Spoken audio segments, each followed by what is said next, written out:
धर्म ऐसा जगे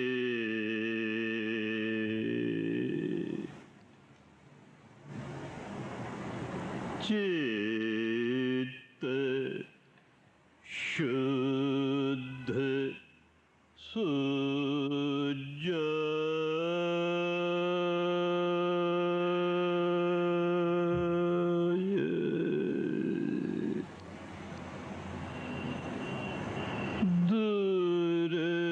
दुर्गुण सारे दूर हों,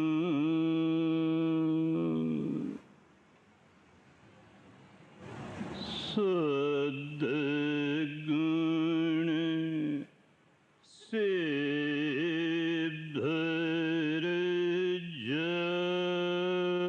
भर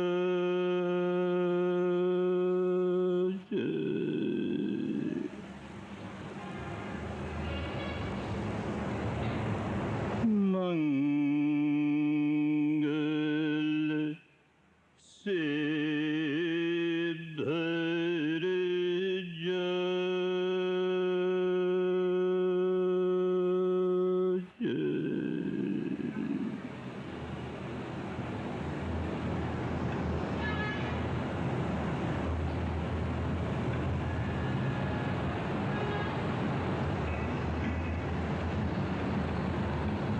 संत केदारनाथ जी के प्रशंसकों, अनुयायियों, संतों में संत शिरोमणि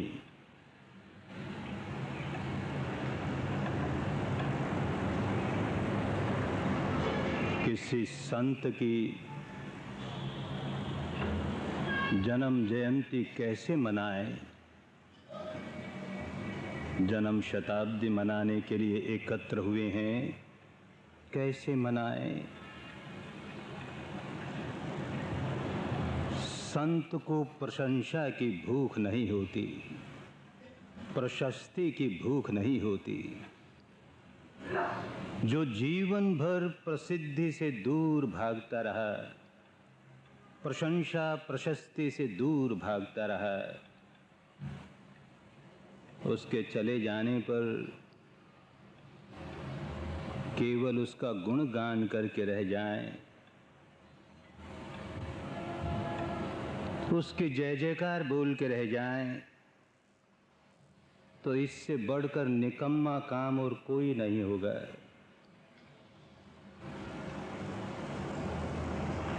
सही माने में किसी संत की जयंती कैसे मना सकते हैं?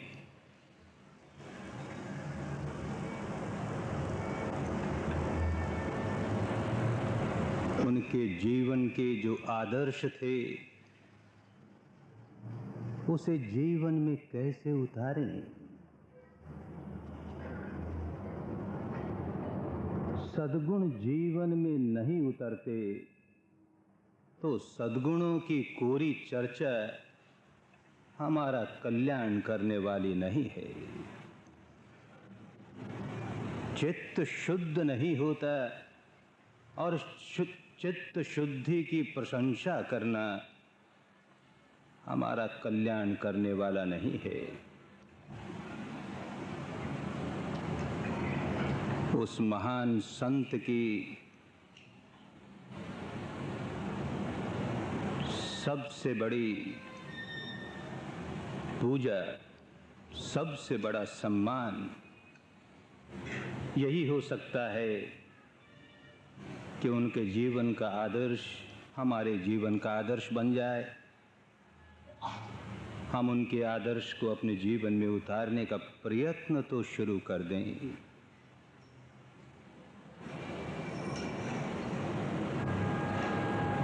ब्रह्मदेश से भारत आने के 1 वर्ष बाद ही मेरा बड़ा सौभाग्य कि इस संत शिरोमणि उससे संपर्क हो पाया। बीकानेर में कोई आयोजन चल रहा था। थोड़े से सार्वजनिक प्रवचन हुए। एक भाई जो सभी प्रवचनों में शरीक होता रहा, जब स्टेशन पर विदाई देने के लिए आया तो कहने लगा, आप तो नाथ जी की ही भाषा बोलते हैं। पूछ बैठा, भाई ये नाथ जी कौन है, मैं तो नहीं जानता। तो कहने लगा, आप नाथ जी को नहीं जानते? भाई इस देश के लिए मैं नया हूँ, मैं तो नहीं जानता।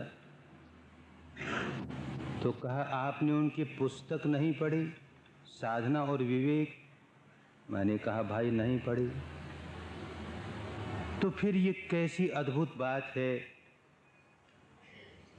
कि आप वही बात वैसे ही कहते हैं जैसे नाथ जी कहते थे। आप उनसे मिले नहीं, उनकी पुस्तक पढ़ी नहीं। भाई बात तो सच है, मैं उनसे मिला नहीं, उनकी पुस्तक पढ़ी नहीं। तो आप उन बहुत प्रसन्न होंगे। उसके तुरंत बाद शिविर लगा बोध गया में। वहाँ के एक अच्छे सार्वजनिक कार्यकर्ता श्री द्वारको भाई सुंदरानी शिविर में शामिल हुए और शिविर समापन होने पर कहने लगे कि सचमुच आप तो वही सिखाते हैं जो नाथ जी चाहते हैं। फिर नहीं रहा गया, उनसे पूछा, ये कौन नाथ जी हैं भाई? अभी मैं सुनकर आया उनके बारे में। तो उसने बताया कि बम्बई में रहते हैं, अब तो उम्र बहुत बढ़ गई है, आप जाएं तो अवश्य मिलें। फिर ऐसा संयोग हुआ कि वो भाई भी बम्बई साथ आ गया, उनसे मिलना ही चाहिए। फिर कहता है, बहुत बीमार हैं, डॉक्टरों ने कहा है कि बाहर के लोग 5-7 मिनट से अधिक उनसे नहीं मिलें। उनके मन में इतनी करुणा है कि समाज के दुख को देखकर द्रवित हो उठते हैं। तो डॉक्टरों ने कहा, बहुत बात इनसे नहीं करनी चाहिए। तो 5-7 मिनट के लिए उनसे मिलने गया। 5-7 मिनट तो बहुत होते हैं। बहुत जल्दी मन इस बात के लिए आश्वस्त हो गया कि सचमुच भारत के एक संत के समीप आया हूँ। भारत आध्यात्म की भूमि है। जब जब यहाँ शुद्ध धर्म जागता है, तब तब संत भी जागते हैं। भूमि संतों से शून्य नहीं होती। बात तो 5-7 मिनट की थी, पर नहीं माने। और लोग जो साथ आए थे और जिनके वहाँ वो ठहरे थे, ये कांति भाई, उन सब के कहने के बावजूद भी 2-2.5 घंटे तक बात करते ही रहे। उनका मन भी बड़ा प्रसन्न, और मेरी प्रसन्नता का तो कहना ही क्या है। उसके बाद जब जब शिविरों से फारिग होकर बम्बई आऊं तो उनसे मिलना हो ही जाए। किसी संत के साथ थोड़ी देर भी बैठकर बातचीत करना बड़ा कल्याणकारी होता है। इतना उजला चित्त, इतना निर्मल चित्त, बड़े प्रसन्न होते थे ये सारी बातें सुन करके कि किस प्रकार शिविरों में लोग आते हैं, अंतर्मुखी होकर साधना करते हैं, तो अपने दुर्गुणों को दूर करने के लिए करते हैं। साधना पलायन नहीं है, जीवन से दूर भागना नहीं है। 10 दिन के शिविर में कोई इसलिए नहीं आता कि दुनिया की मुसीबतों से तंग आ गया, थोड़ी देर तो उसे भूल करके कहीं अपना मुंह छिपा लूं। नहीं, बिल्कुल नहीं। वे ये जानकर बड़े प्रसन्न हुए कि जो ध्यान किया जाता है वो किसी आलंबन में अपने चित्त को समाहित कर देने के लिए नहीं, किसी आलंबन में डूब जाने के लिए नहीं।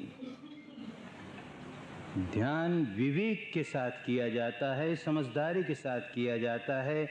प्रति क्षण चित्त अपने दुर्गुणों से कैसे मुक्त होता चला जाए, कैसे शुद्ध होता चला जाए और सद्गुणों से भरता चला जाए, तो ही साधना साधना है। अन्यथा साधना के नाम पर धोखा है। दुनिया की मुसीबतों से मुंह छिपाने के लिए, दूर भागने के लिए ध्यान नहीं हुआ करता है। कैसे अंतर्मुखी होकर के अपने मन की उन गहराइयों तक पहुंच जाएं कि जहां विकारों का आरंभ होता है, उस स्रोत तक पहुंच जाएं जहां विकार जन्मते हैं, उनको जन्मने ही न दें। जन्म भी जाएं तो उनका विकास न होने दें, तो जड़ें निकलनी शुरू हो जाएगी। बहुत प्रसन्न होते थे और अनेक लोगों को उन्होंने शिविरों में भेजा। केवल भेज कर नहीं रह गए, जो जो लोग उनके भेजे हुए शिविरों में आए, बार बार उन्हें बुला के पूछते रहे, साधना से तुम्हें क्या लाभ हुआ, तुम्हारे जीवन में क्या परिवर्तन आया, विकार कितने दूर हुए, चित्त कितना शुद्ध हुआ, कितने सद्गुण आए। भले थोड़ा थोड़ा ही शुद्ध हुआ, थोड़े थोड़े ही सद्गुण आने लगे तो बड़े प्रसन्न होते थे, कल्याण का मार्ग मिल गया।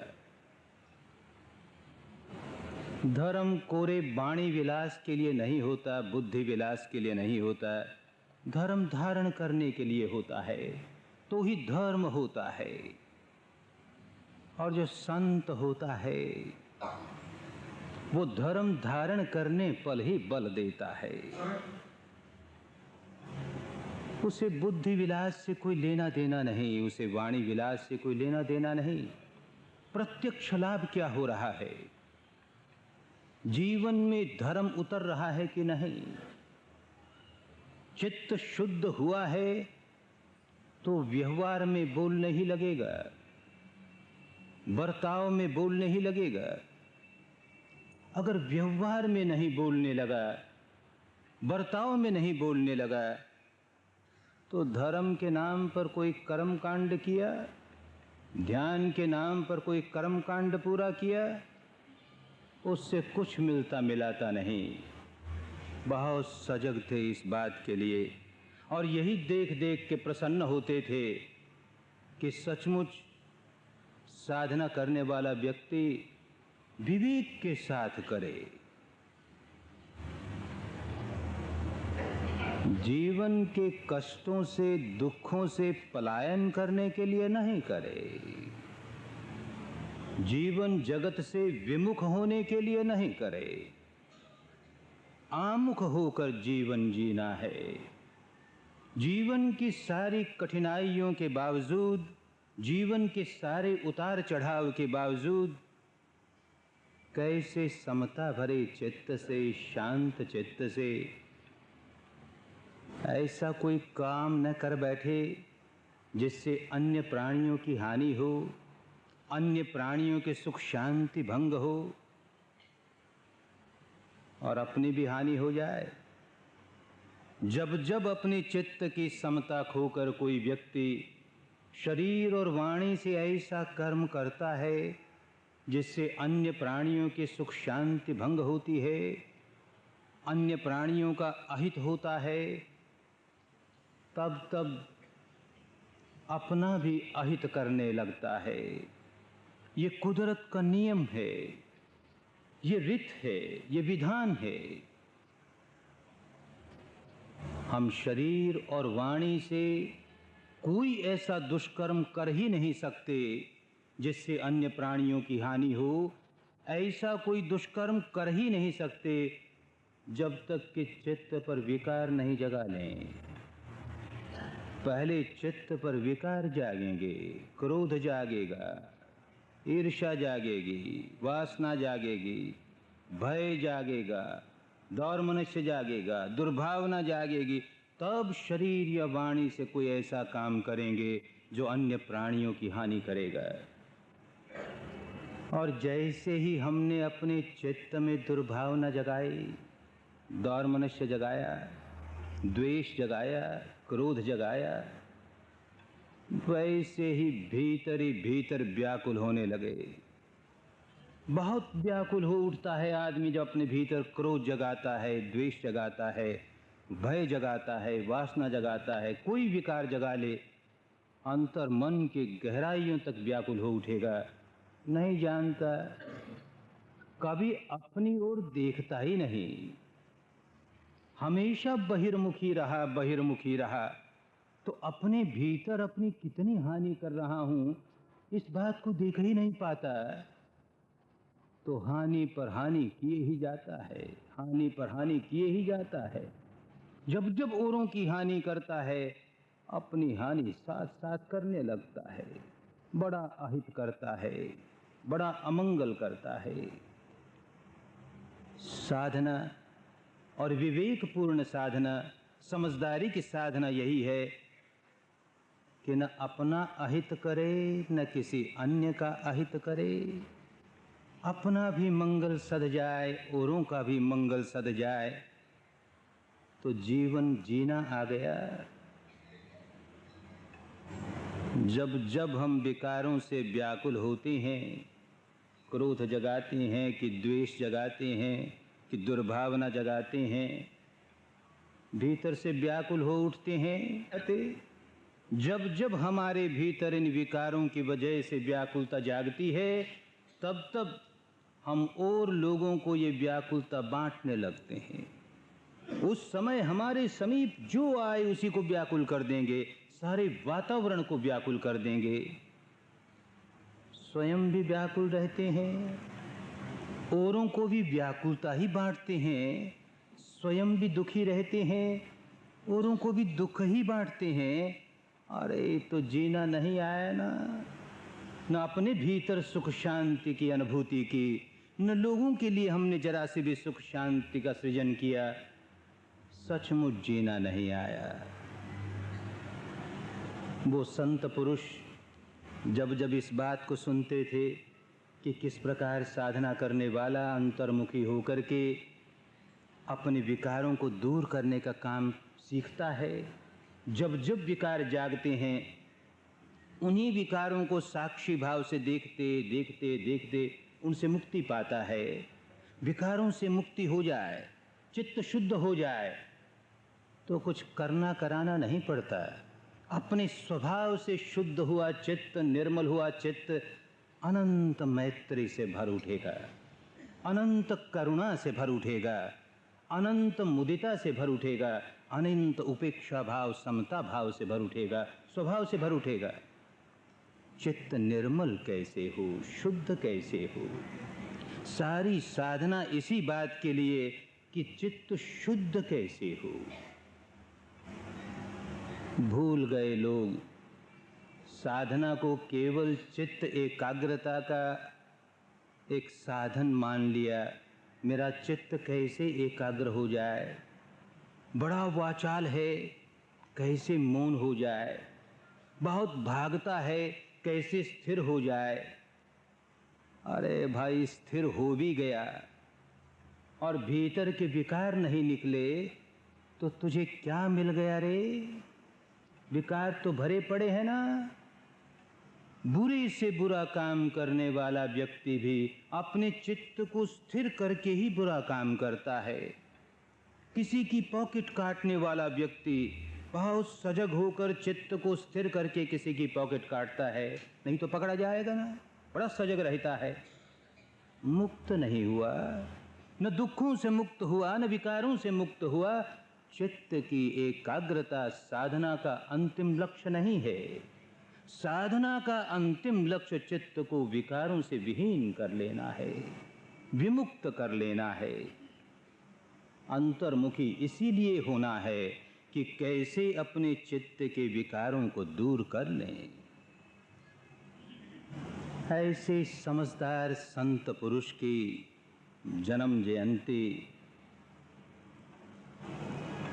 जन्म शताब्दी मनाने के लिए जो आयोजन शुरू किया, वो घंटे भर की विवेकपूर्ण साधना के साथ किया। बहुत अच्छी बात हुई। आंख बंद करके साधक बैठकर करता क्या है? क्या करता है? अपने भीतर की सच्चाई को देखता है। चित्त धारा पर विकार कहाँ जागा? चित्त धारा पर राग कहाँ जागा? चित्त धारा पर द्वेष कहाँ जागा? और जागा कि उसे देखने लगा साक्षी भाव से। देख जागा ना, राग जागा, ये देख द्वेष जागा, तो देखते देखते समाप्त हो गया, उसका बल क्षीण हो गया, होश नहीं रहता। तो जागते ही उसका संवर्धन शुरू होता है। बढ़ते बढ़ते बढ़ते ऐसा सिर पर भूत की तरह सवार हो जाता है, होशो हवास खो बैठते हैं। अपने भीतर इस जागते हुए राग को कभी साक्षी भाव से देखना ही नहीं सीखा, जागते हुए द्वेष को कभी साक्षी भाव से देखना ही नहीं सीखा, तो ध्यान करने का लाभ नहीं मिला। जीवन में कैसे लाभ आए? केवल पलायन कर लेने से कैसे लाभ होगा? अभिमुख होकर के सामना करना है। मेरे भीतर व्याकुलता जागी, उससे भागने से छुटकारा नहीं होता, भागने से किसी समस्या का समाधान नहीं होता। उसे अभिमुख होकर के देखना शुरू कर दो। क्रोध जागा है, उसे देखना शुरू कर दो। द्वेष जागा है, उसे साक्षी भाव से देखना शुरू कर दो। भय जागा है कि वासना जागी है, जो विकार चित्त में जागा है, जरा देखना शुरू करो, देखना शुरू करो। देखते देखते उसकी शक्ति क्षीण हो जाएगी, उसका क्षय हो जाएगा, उसकी निर्जरा हो जाएगी, उससे छुटकारा हो जाएगा। साधना इसी काम के लिए होती है। इसीलिए किसी संप्रदाय से नहीं जुड़ते। बड़े प्रसन्न होते थे इस बात को जान करके कि एक साधना ऐसी जिसका कोई संप्रदाय से बंधन नहीं, जो सार्वजनीन है, सार्वदेशिक है, सार्वकालिक है, सबके लिए समान रूप से कल्याणकारिणी है। पहले किसी संप्रदाय में दीक्षित हो जाओ और उसके बाद वो साधना हमारा कल्याण करेगी, तो धोखा है, साधना नहीं है, तो धर्म नहीं है। धर्म हमेशा सार्वजनीन होता है तो ही शुद्ध धर्म होता है। जहाँ संप्रदाय से उलझ गया, उसने अपना सार खो दिया। सार खो दिया तो हमारा मंगल कैसे करेगा? केवल बाहर बाहर के छिलके रह गए। तो बहुत प्रसन्न होते थे इस बात को देख करके कि संप्रदाय में बांधने की कोई बात ही नहीं। चित्त को अंतर्मुखी होकर के अपने बारे में क्या सच्चाई है, इसको जानने का काम शुरू करना है। तो पहला काम यहीं से आरंभ होता है कि सांस जैसे भी आ रहा है, जैसे भी जा रहा है, उसे जानते रहें। सांस की कसरत नहीं करनी है, सांस पर कोई नियंत्रण नहीं करना है, प्राणायाम नहीं करना है। वो अपने आप में एक अलग मार्ग है, अच्छा मार्ग है, उसकी कोई निंदा नहीं। लेकिन इस मार्ग पर चलने वाला व्यक्ति जैसा भी सांस आ रहा है, गहरा है तो बस साक्षी भाव से जानेगा इस समय सांस गहरा है। छिछला है तो बस साक्षी भाव से जानेगा इस समय छिछला है। बाईं नासिका से गुजरता है तो बस केवल साक्षी भाव से जानेगा बाईं नासिका से गुजर रहा है। दाहिनी से गुजरने लगा तो जानेगा केवल दाहिनी से गुजर रहा है। दोनों से गुजर रहा है, दोनों से गुजर रहा है। उस सांस के प्रवाह को बदलने का काम नहीं करेगा, जरा भी नहीं करेगा। भोक्ता भाव से तो दूर होगा ही, कर्ता भाव से भी दूर हो जाएगा। केवल साक्षी भाव, घटना घट रही है और हम उसे जाने जा रहे हैं। घटना घट रही है, हम केवल उसे जाने जा रहे हैं, उससे प्रभावित नहीं होते। न उसको अच्छा मानते हैं, न उसको बुरा मानते हैं। न बायां सुर चलने लगे तो खुशियों से नाचने लगे, न बायां दायां चलने लगे तो निराशा में डूब जाए। ऐसा कुछ नहीं। जो होता है अपने स्वभाव से होता है। कुदरत अपना काम करती है, हम उसे साक्षी भाव से जानते हैं। यूं करते करते 2, 3, 4 दिन के अभ्यास के बाद मानस इस लायक हो जाता है, इस शरीर के बारे में क्या सच्चाइयां हैं उनको जानने लगता है। स्वयं चित्त के बारे में क्या सच्चाइयां हैं इनको जानने लगता है।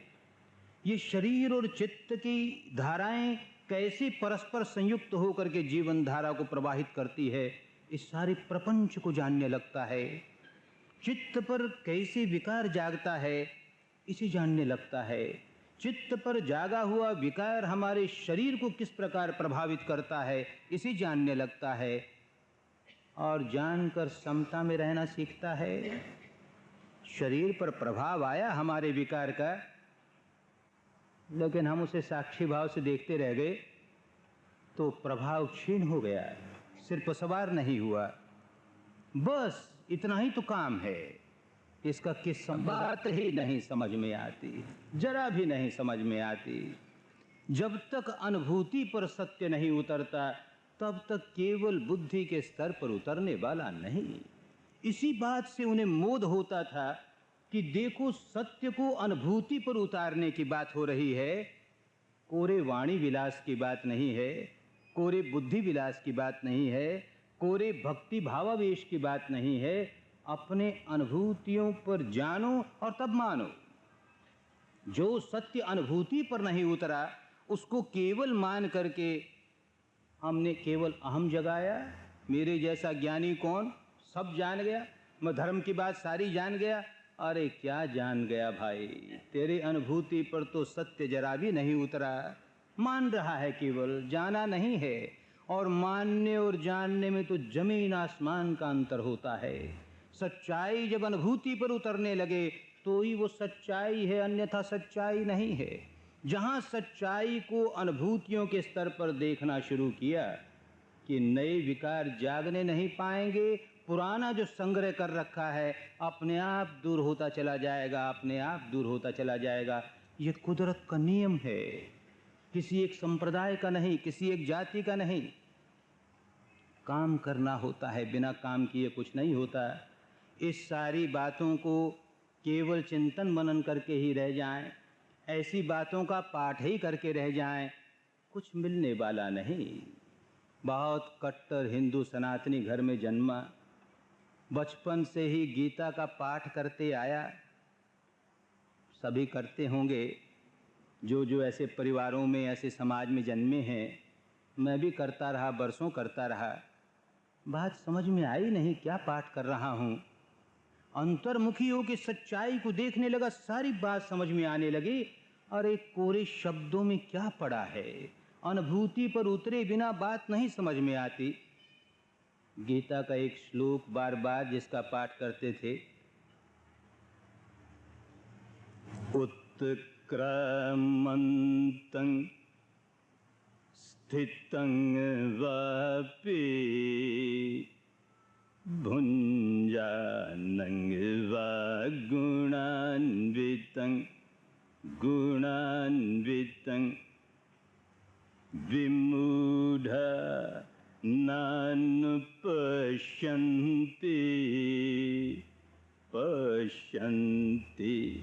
ज्ञानचक्षुषः। विमूढ़ा नानुपश्यन्ति, मूढ़ लोग नहीं देख पाते, विपश्यना नहीं कर पाते। पश्यन्ति ज्ञान चक्षुष है, जिनके ज्ञान के चक्षु खुल जाए वही विपश्यना कर पाएंगे। ज्ञान के चक्षु प्रवचनों से नहीं खुलते, पुस्तकों के वाचन से नहीं खुलते। अंतर्मुखी होकर सत्य का अवलोकन करना शुरू करता है, तो एक और ज्ञान के चक्षु खुलते हैं, एक और अंतर्मुखी हो के सच्चाई को देखने की क्षमता बढ़ती है। दोनों एक दूसरे को मदद करने लगते हैं और करते करते कुदरत का सारा रहस्य सामने आ जाता है। उत्क्रामंतं, क्या उत्क्रामंतं? ये हमारी चेतना का एक हिस्सा, ये हमारे मानस का एक हिस्सा अपना सिर उठाता है, उत्क्रमण करता है। क्या सिर उठाता है, क्या उत्क्रमण करता है? ये आँख, नाक, कान, जीभ, त्वचा, ये सारे के सारे निष्प्राण हैं, निर्जीव हैं, कुछ भी काम करने लायक नहीं। जब तक कि चेतना का वो खंड इनके साथ न लग जाए जिसका काम जानना है। कुछ हुआ, कान में कोई आवाज आई, कुछ खटपट हुआ, आंख से कोई रूप लगा कि खटपट हुआ, नाक पर कोई गंध आई, उसका स्पर्श हुआ कि कुछ हुआ। इन पांचों दरवाजों पर जब भी अपना अपना विषय स्पर्श करता है, मानस का ये खंड अपना सिर उठाकर कहता है, अरे कुछ हुआ। इतने में मानस का दूसरा खंड अपना सिर उठाता है, स्थितं, स्थित होकर देखता है क्या हुआ। कानों में कुछ आवाज आई, क्या आवाज आई? तो अपने सारे पुराने अनुभवों के बल पर, अपनी याददाश्त के बल पर पहचानता है, शब्द आया, ओ ये तो गाली का शब्द है। शब्द आया, अरे ये तो प्रशंसा का शब्द है। और जानकारी नहीं रह जाता, उसका मूल्यांकन करता है। गाली का शब्द आया, बहुत बुरा। प्रशंसा का शब्द आया, बहुत अच्छा। और जैसे ही इसने मूल्यांकन कर दिया, कुदरत का एक नियम है, सारे शरीर को प्रभावित करेगा, सारे शरीर में संवेदनाएं जागेगी। इसने मूल्यांकन किया बहुत अच्छा, तो सारे शरीर में सुखद संवेदना चलने लगेगी। इसने मूल्यांकन किया बहुत बुरा, सारे शरीर में दुखद संवेदना चलने लगेगी। होश नहीं रहता, तो जैसे ही सुखद संवेदना चली, उसका सुख भोगने लगे। जैसे ही दुखद संवेदना चली, उसका दुख भोगने लगे। भोगना ही भोगना, भोगना ही भोगना, तो इसी को कहा भुंजानं, भुंजानं। लगा भोगने, लगा भोगने, तो लगा बंधने, गुणान्वितं, गुणान्वितं। गांठे ही गांठे बांधता है। ये सारा प्रपंच अंतर्मुखी होकर देखना है। आंख बंद करके कल्पना करेंगे, अमुक महापुरुष ने ये कहा, अब करो कल्पना उसकी। अमुक ग्रंथ ये कहता है, आंख बंद करके करो कल्पना उसकी। अरे कल्पनाओं से क्या मिल जाने वाला है? जो सत्य उस महापुरुष की अनुभूति पर उतरा, जब तक हमारी अनुभूति पर न उतरे, तब तक हमारे लिए सत्य नहीं, झूठ है। पूरी कल्पना करके हम उस सत्य के बारे में कुछ भी नहीं जान पाते। हमारी अनुभूति पर जो जो सत्य उतरता चला जाए, जिस क्षण जो सत्य उतर रहा है, बस उसी को सत्य मान करके क्षण प्रतिक्षण यूं साक्षी भाव से देखते चले जाएंगे, सारा प्रपंच खुल जाएगा। किस प्रकार हम राग पैदा करने लगते हैं, किस प्रकार गांठें बांधने लगते हैं, और जैसे ही राग जागना शुरू हुआ, भुंजानम का काम शुरू हुआ, भोगने का काम शुरू हुआ, होश आया, अरे भोगना नहीं है, ये संवेदना जागी है। दुखद है तो भी अनित्य है, सुखद है तो भी अनित्य है। ये सारी चित्त का क्षेत्र, शरीर का क्षेत्र अनित्य ही है, नश्वर ही है, भंगुर ही है। ये भी इसलिए नहीं मानता साधक कि किसी गुरु महाराज ने कह दिया है, किसी बुद्ध ने कह दिया, किसी महावीर ने कह दिया, कोई गीता कहती है कि बाइबल कहती है। बिल्कुल नहीं, अपनी अनुभूतियों से जानता है और तब मानता है। कितने ही दुखद संवेदना शरीर पर जागे, समाप्त होगी ही, अनंत काल तक रहने वाली नहीं। कितनी ही सुखद संवेदना शरीर पर जागे, समाप्त होगी ही, अनंत काल तक रहने वाली नहीं। इस अनुभूति से समझता है नश्वर है, भंगुर है, परिवर्तनशील है। अरे यही इसका स्वभाव है, जो प्रतिक्षण परिवर्तित हो रही है, जो इतनी अनित्य है, नश्वर है, भंगुर है। अरे उसके प्रति क्या राग करूं, उसके प्रति क्या द्वेष करूं? यूं अपने चित्त को समता में स्थापित करने का अभ्यास करता है। काम शुरू करते ही इतना स्थित प्रज्ञ बन जाए कि हर संवेदना के सुखद दुखद अनुभूति से जरा भी राग न जगने दे, द्वेष न जगने दे, ऐसा नहीं हुआ करता। काम शुरू करता है तो नन्हा सा कदम उठाता है अपने आप को सुधारने का। बहुत लंबा रास्ता है, मुक्ति का रास्ता बहुत लंबा है। सारे विकारों से चित्त को विमुक्त कर लेने का रास्ता बहुत लंबा है। कितना ही लंबा क्यों न हो, लंबे से लंबा रास्ता भी पहले कदम से शुरू होता है। जिस व्यक्ति ने कभी जीवन में चित्त को अंदर की गहराइयों तक सुधारने का पहला कदम ही नहीं उठाया, उससे ये आशा नहीं की जा सकती कि वो चित्त विशुद्धि की अंतिम अवस्था पर पहुंच जाएगा, विकार विमुक्ति की अंतिम अवस्था पर पहुंच जाएगा। जिसने नन्हा सा भी कदम उठा लिया, उससे ये आशा की जा सकती है कि वह अगला कदम भी उठाएगा, उससे अगला कदम भी उठाएगा। यूं कदम कदम उठाते उठाते अंतिम अवस्था तक पहुंच ही जाएगा। बहुत परिश्रम करना होता है, बहुत पुरुषार्थ करना होता है। सारा जीवन अपनी सारी शक्ति इस बात में लगाते हैं औरों को कैसे सुधार लें, ये आदमी सुधर जाए, इसका व्यवहार ठीक हो जाए, मेरे सारे दुख दूर हो जाएं।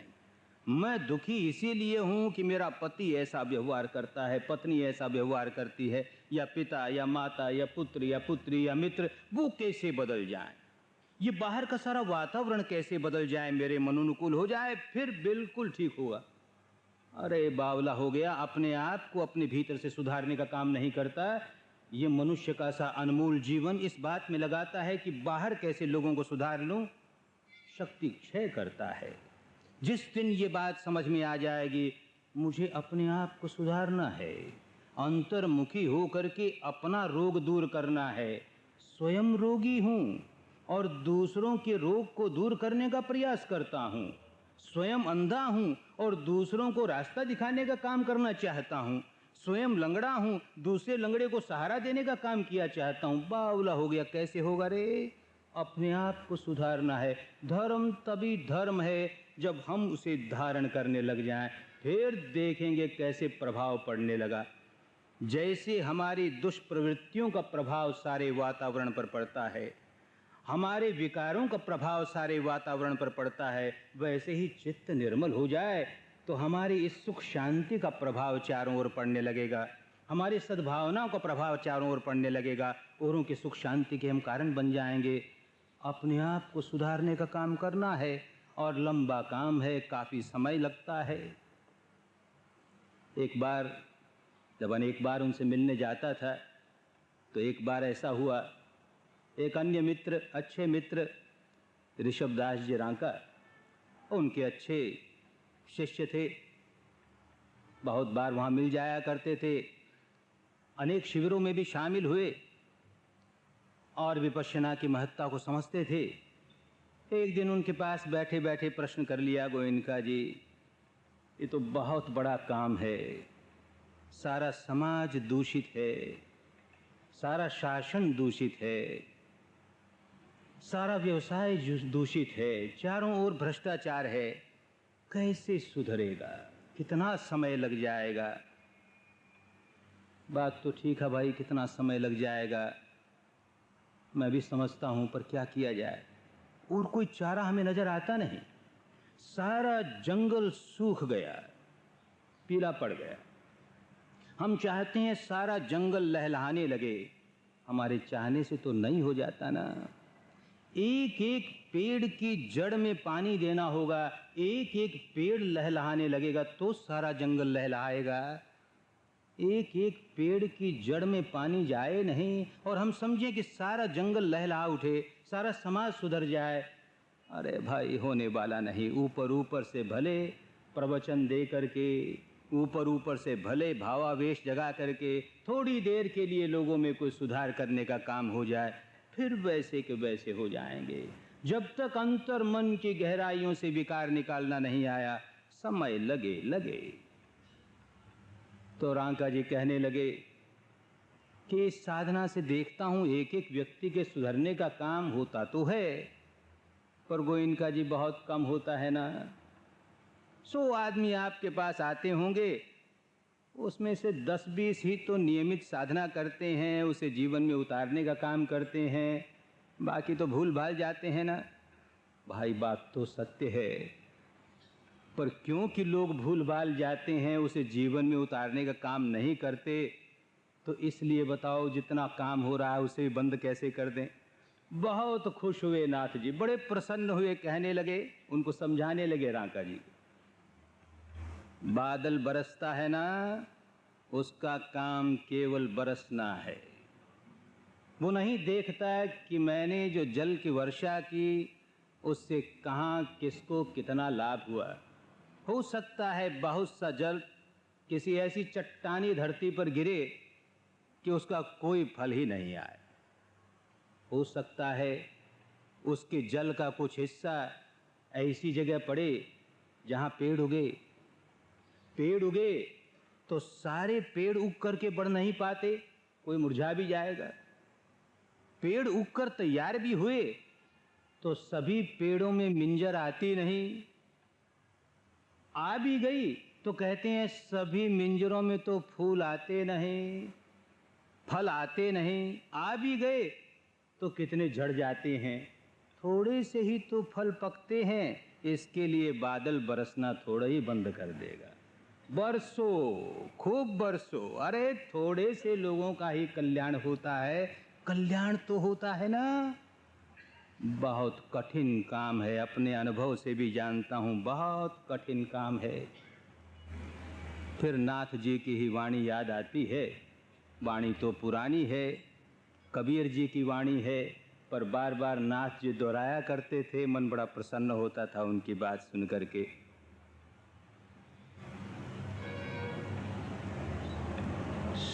शूर संग्राम है, घड़ी दो चार का, सती संग्राम पल चार भाई। शूर संग्राम है, घड़ी दो चार का, सती संग्राम पल चार भाई। संत संग्राम है, रात दिन जूझना। संत संग्राम है, रात दिन जूझना। देह पर्यंत का काम भाई। अरे देह पर्यंत का काम है, जीवन पर्यंत का काम है। इसी बात को 2500 वर्ष पहले के एक महापुरुष ने कहा, काय पर्यंतकं वेदनं वेदयामीति पजानाति। देह पर्यंतकं वेदनं वेदयामीति पजानाति। जब तक जीवित हैं, जब तक ये जीवन धारा चल रही है, ये काया काम कर रही है, तब तक काम यही करना है कि अपने भीतर की संवेदनाओं को जानते रहो और समता में स्थित रहो। जो विकार जागता है इन संवेदनाओं के आधार पर जागता है। ऊपर ऊपर से यूं लगता है ये शब्द सुन लिया ना इसलिए राग जागा, इसलिए द्वेष जागा। ऐसा रूप देख लिया ना इसलिए राग जागा, इसलिए द्वेष जागा। ऐसी गंध आई ना इसलिए राग जागा, इसलिए द्वेष जागा। ये बाहर बाहर के विषय भीतर राग जगाते हैं, इसमें पूर्ण सत्यता नहीं, आंशिक सत्यता है, बहुत कम सत्यता है। वास्तविक सत्यता ये है कि बाहर के चाहे जैसे विषय हों, हमारे इन 5 या यूं कहें 6 दरवाजों से जब टकराते हैं, टकराते ही शरीर में एक संवेदना होती है।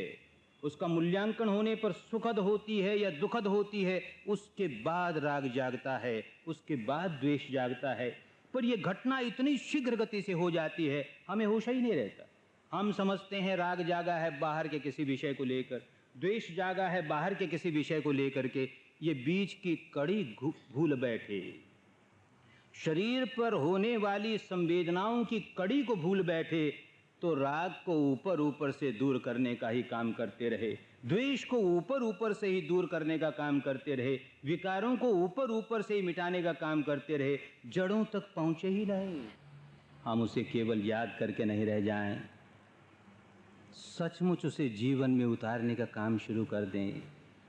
भले नन्ना नन्ना कदम ही उठाना शुरू करें, पर कदम तो उठाना शुरू करें।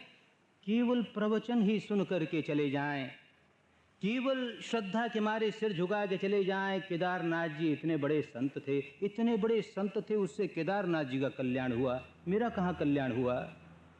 मुझको क्या मिला? जब तक मैंने अपना विकार निकाल करके चित्त में शुद्धता लाने का काम नहीं शुरू किया, मेरा कल्याण मुझसे कोसों दूर है। ये बात जितनी जल्दी जिसके समझ में आ जाएगी, उतनी जल्दी कल्याण के रास्ते पड़ जाएगा, मंगल के रास्ते पड़ जाएगा। अन्यथा मनुष्य जैसा इतना अनमोल जीवन, इतना अनमोल जीवन कुदरत ने, या यूं कहें कि परमात्मा ने मनुष्य को ये इतनी बड़ी शक्ति दी है कि वो आत्ममुखी हो करके, स्वयंमुखी हो करके, अंतर्मुखी हो करके अपने विकारों को निकाल करके मुक्त अवस्था तक पहुंच सकता है।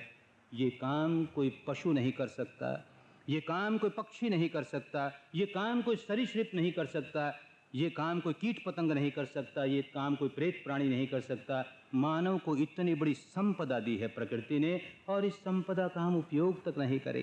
ये सारी शक्ति, इसका जरा भी उपयोग नहीं करें, सारा जीवन ऐसे बिता दें जैसे कोई पशु बिताता है, जैसे कोई पक्षी बिताता है, तो ऐसा अनमोल जीवन खो दिया। उस संत की जन्म जयंती मनानी है, ऐसे संत की जो विवेक से भरा हुआ है, बोधि से भरा हुआ है, ज्ञान से भरा हुआ है, जिसके पास अंधविश्वास को जगह नहीं जरा सी, जिसके पास केवल बुद्धि विलास को जगह नहीं जरा सी।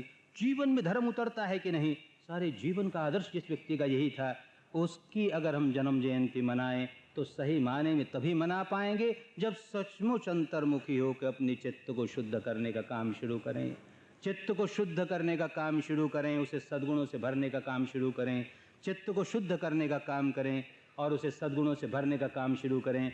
अपना भी मंगल होने लगेगा, औरों का भी मंगल होगा ही, अपना भी कल्याण होने लगेगा, औरों का भी कल्याण होगा ही, अपनी भी स्वस्थ मुक्ति होगी, औरों की भी स्वस्थ मुक्ति होगी।